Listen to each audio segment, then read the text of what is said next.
Self-portrait, holding space. Mashid has created several self-portraits as part of the Red Blanket Project collection. This piece was inspired during a time where she had interviewed several portrait subjects about their experiences with PTSD, and it was starting to negatively affect her. Holding Space is the first self-portrait that came about as part of the Red Blanket Project.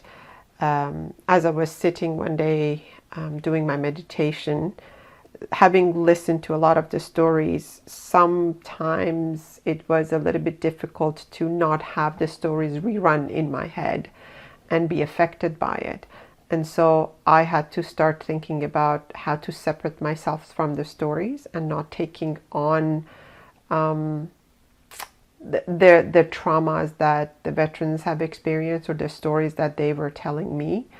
And I thought having to separate myself and being there emotionally present and ready to hear them rather than taking it on was a really important part to practice and to really be present for them, to stay strong for them and not to become too vulnerable in a way.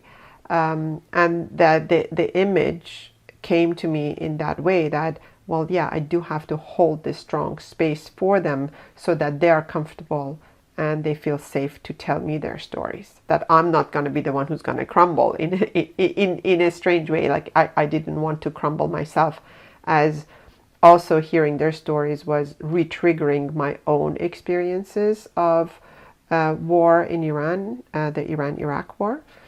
And so that's how the image came to be. And since I was painting these red blankets, I kind of felt the warmth of the sun on my face while I was meditating was also another indication of half of my face being painted in red, especially the left side of my face, because that's the part where you feel more your emotions, not your logic, on the left-hand side. So I covered half my face in red paint and did the photographs. I also split the background in half. One part is gold and one part is silver. And silver being very reflective and being very much like mirror is a way of showing how each one of us could be part of those stories as well. Because as viewers, when you pass by a silver painting or silver application onto drawings, because it's reflective, it actually reflects the color you're wearing onto the painting.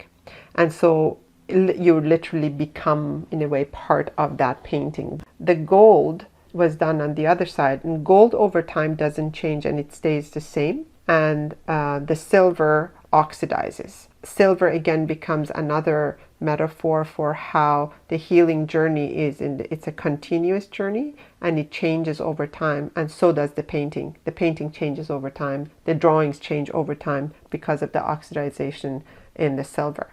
The gold part of the painting, I have painted ancient Persian warriors, and that reflects back onto my ancestral background, and in a way me also being a warrior by listening to their stories and holding on that space strongly is reflected by representing those Persian warriors from miniature paintings.